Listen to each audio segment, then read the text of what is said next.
Lifestyle के कारण खराब कर लेते हैं, जिसमें सबसे पहला नंबर आता है खान पान का। क्योंकि बहुत से लोगों को तो यही नहीं पता है कि कौन सा खाना कब खाना है। अगर हम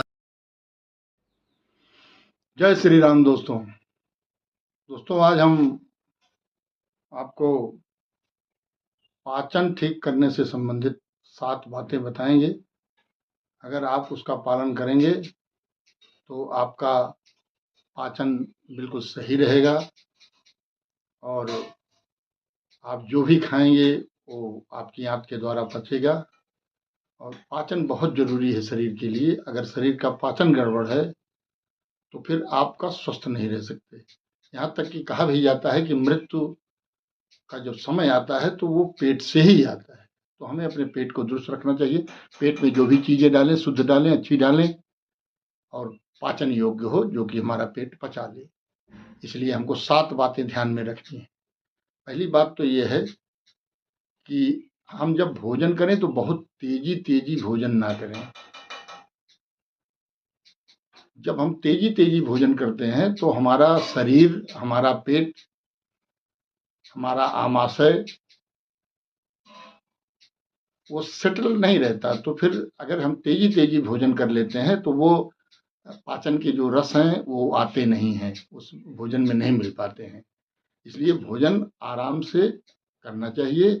बहुत स्पीड में भोजन नहीं करना चाहिए।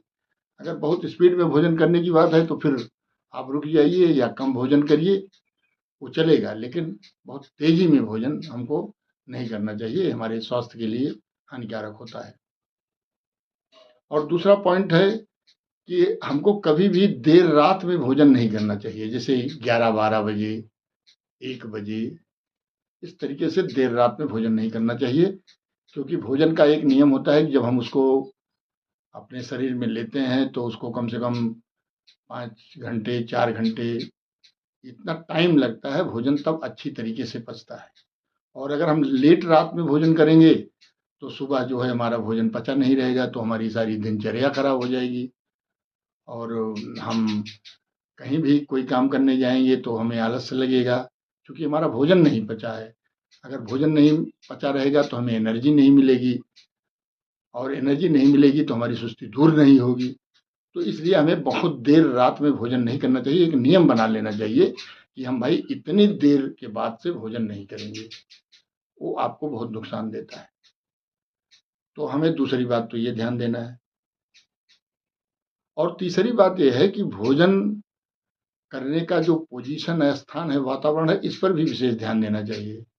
आज जो मॉडर्न कल्चर आ गई है, बफर में लोग खा रहे हैं, तो इन सब बातों का ध्यान नहीं दिया जाता है।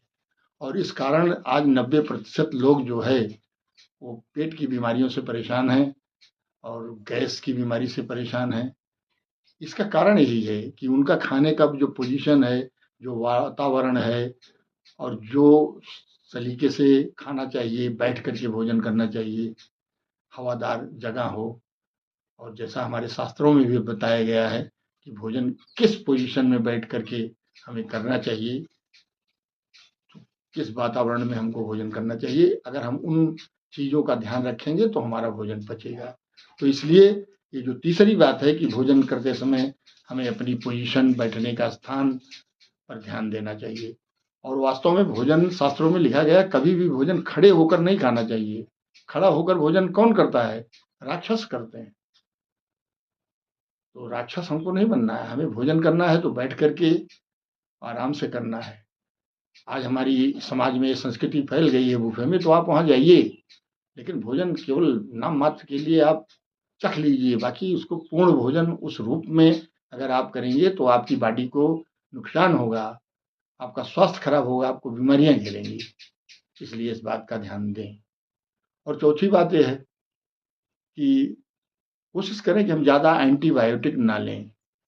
क्योंकि जो एंटीबायोटिक दवाएं हैं वो हमारे जो पाचन के बैक्टीरियाज होते हैं उनको नष्ट कर देते हैं, तो हमारा भोजन नहीं पचता है। इसलिए अगली बात के रूप में हमें एंटीबायोटिक दवाओं का बिल्कुल सेवन करिए। अब भाई अब बिना सेवन किए आप रोगों से मुक्ति नहीं पाएंगे, तो वो तो आपको करना ही पड़ेगा। लेकिन ध्यान दीजिए कि उसको एक लिमिट तक खाएं। और उसको, क्योंकि वो हमारे एंटीबायोटिक दवाएं हमारे शरीर को बहुत नुकसान करती हैं। और पांचवी बात यह है कि हम तनाव और चिंता न करें। अगर आपको तनाव होगा, आपको चिंता होगा, तो आपकी भूख प्रभावित होगी, आपके जो पाचक एंजाइम हैं वो नहीं निकलेंगे, क्योंकि आप जानते हैं तनाव का हमारे दिमाग पर बहुत असर होता है और हमारे दिमाग का हमारे पाचन से बड़ा संबंध है। पाचन से ही नहीं, इस दिमाग का इस पूरी शरीर पर कंट्रोल है। जैसा दिमाग कहता है वैसा ही आगे होता है। अगर हम तनाव या चिंता करेंगे तो हमारी पाचन शक्ति बहुत क्षीण हो जाएगी और जितने लंबे समय तक हम इस दौर में रहेंगे उतने लंबे समय तक हमारा पाचन खराब रहेगा। इसलिए हमें पाचन अगर सही रखना है, अपने शरीर को सही रखना है, स्वास्थ्य को सही रखना है, तो हमको तनाव और चिंता से मुक्ति पाना होगा। और पांचवी बात यह है कि हमें भोजन को बहुत चबा-चबा कर खाना चाहिए।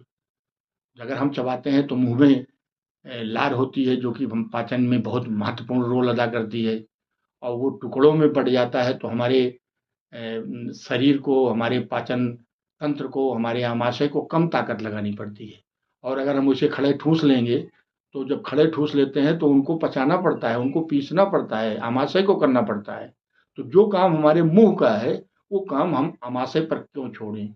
इसलिए हम अपने भोजन को अच्छी तरीके से चबा-चबा कर हम खाएँ, तो हम स्वस्थ रहेंगे।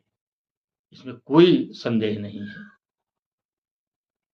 और हम 7वीं बात हमारी ये है कि हम अपने पाचन के हिसाब से भोजन करें। ऐसा नहीं है कि कैलोरी और विटामिन या पोषक तत्वों के आधार पर हम भोजन करें। भोजन हम वो करें जो हमारे शरीर के द्वारा पच जाए। ये नहीं है कि कार्बोहाइड्रेट लेना है, विटामिन लेना है और वो लेना है, हम उसको पचा नहीं पाएँगे, फैट लेना है, सब ज़रूरी चीज़ें हैं। लेकिन क्या इन चीज़ों को हमारा शरीर पचा लेगा?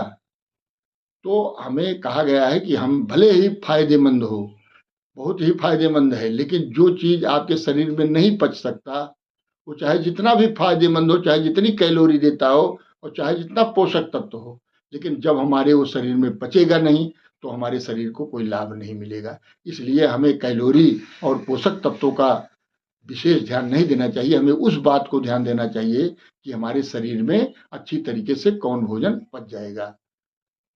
ये बातों का अगर आप ध्यान रखेंगे तो निश्चित रूप से आपके पाचन शक्ति में सुधार होगा। ये रामबाण है, अगर आप इनका पालन करेंगे तो आपका पाचन सही रहेगा और जब पाचन सही रहेगा तो आपका पूरा शरीर सही रहेगा, पूरा शरीर सही रहेगा तो आपका दिमाग सही रहेगा और दिमाग सही रहेगा तो आप विकास करेंगे, धनवान होंगे, संपत्तिवान होंगे और सारी सफलता प्राप्त करेंगे।